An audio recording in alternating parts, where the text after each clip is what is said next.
तो मिलिए डॉक्टर समीर से, एक ऐसा सर्जन जिसके हाथ जिंदगी देते थे, लेकिन उन्हीं हाथों का एक और सच था, एक खौफनाक सच, जो रात के अंधेरे में मुर्दा घरों में जिंदा होता था।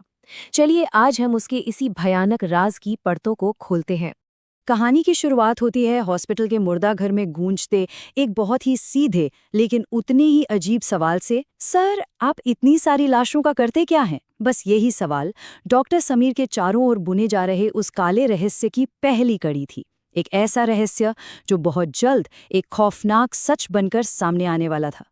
और जानते हैं, हमारी पूरी कहानी का जो केंद्र है वो यही एक जुनूनी सवाल है। एक ऐसा सवाल जिसने डॉक्टर समीर को सही गलत नैतिकता की सारी हदें पार करने पे मजबूर कर दिया। उसे उन एक्सपेरिमेंट्स की ओर धकेल दिया जो विज्ञान और पागलपन के बीच की उस धुंधली सी लकीर पे खड़े थे। तो यहीं से समीर की उस डबल लाइफ की शुरुआत होती है।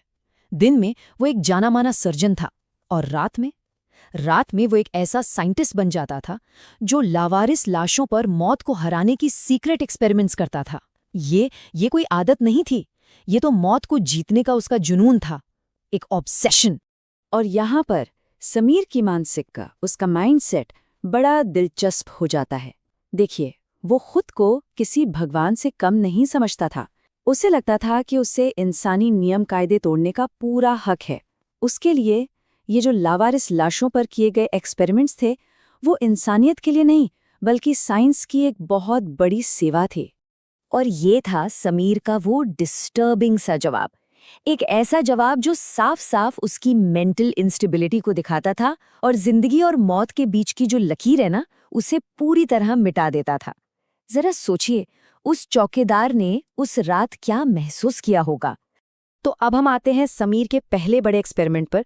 उसने एक लाश को जिंदा करने की कोशिश की, लेकिन वो नाकाम रहा।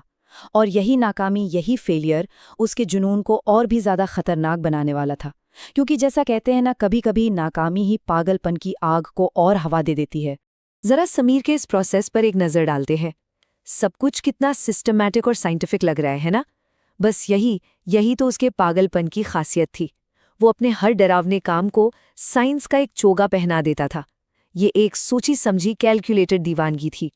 एक पल के लिए तो ऐसा लगा कि बस समीर जीत गया, लाश ने अपनी आंखें खोली। लेकिन ये जीत सिर्फ एक पल की थी। अगले ही पल लाश फिर से बेजान हो गई, और इस फेलियर ने समीर को और भी गहरे अंधेरे में धकेल दिया। और अब कहानी एक बिल्कुल नया मोड़ लेती है। जब वो दूसरों को जिंदा करने में बार बार नाकाम होता रहा, तो समीर ने अपना फोकस खुद पर शिफ्ट कर लिया। उसने फैसला किया कि वो किसी और को नहीं बल्कि अपने ही अक्स से, अपनी ही परछाई से एक क्लोन बनाएगा। ये उसके घमंड, उसके ईगो का पीक था। तो ये था समीर का नया ऑब्सेशन, द मिरर प्रोजेक्ट। उसे पूरा यकीन था कि आईने के दूसरी तरफ एक पैरेलल दुनिया मौजूद है, और वो वहां से अपने हम शक्ल को इस असली दुनिया में ला सकता है। अब सुनने में ये साइंस कम और वहम ज्यादा लगता है ना? लेकिन समीर के लिए यही हकीकत थी। और फिर वो भयानक दिन आ ही गया। समीर आईने के सामने खड़ा होकर हंसा, लेकिन आईने में उसका जो अक्स था वो एकदम खामोश खड़ा था, और उसके हाथ खून से सने हुए थे। मतलब उसका एक्सपेरिमेंट कामयाब तो हुआ, लेकिन एक ऐसे खौफनाक तरीके से जिसकी उसने कभी कल्पना भी नहीं की थी। और बस यहीं से कहानी का सबसे खौफनाक चैप्टर शुरू होता है। आईने वाला हमशक्ल अब ताकतवर हो चुका था, और वो अपने ही बनाने वाले को मेंटली टॉर्चर करने लगा था। कहते हैं ना, शिकारी खुद शिकार बन गया था, बिल्कुल वैसा ही हुआ। ये शब्द समीर की घबराहट और उसकी बेबसी को दिखाते हैं। वो अपनी ही बनाई हुई चीज को अपने खिलाफ चाहते देख रहा था। उसे यकीन ही नहीं हो रहा था कि उसका हमशक्ल अब उसके कंट्रोल से पूरी तरह बाहर हो चुका है। क्लोन का जवाब एकदम ठंडा और सीधा था। इस एक लाइन ने सब कुछ क्लियर कर दिया कि अब असली बॉस कौन है। पावर का जो बैलेंस था वो पूरी तरह से पलट चुका था। और इसके बाद टेंशन और भी बढ़ जाता है। क्लोन अपने असली इरादे साफ साफ जाहिर कर देता है। वो समीर को, उसके परिवार को नुकसान पहुंचाने का सिर्फ नाटक करके तड़पाता है। ये एक माइंड गेम था, और समीर इस गेम को बुरी तरह हार रहा था। अब पूरी तरह हताश होकर समीर एक हथौड़े से आईना तोड़ देता है। लेकिन यहीं पर कहानी में एक भयानक ट्विस्ट आता है। आईना तो टूटा, पर दर्द असली समीर को हुआ। उसे एहसास हुआ कि अब प्रतिबिंब को नुकसान पहुंचाने का मतलब है खुद को नुकसान पहुंचाना। वो अपने ही बनाए जाल में बुरी तरह फंस चुका था। और अब हम आते हैं इस एक्सपेरिमेंट के सबसे खौफनाक अंजाम पर। यहाँ समीर की कहानी एक ऐसे मोड़ पर पहुंचती है जहां से वापसी का कोई रास्ता नहीं था। एक ऐसा मोड़ जो उसे हमेशा हमेशा के लिए बदल देने वाला था। ये क्लोन की जीत का ऐलान था।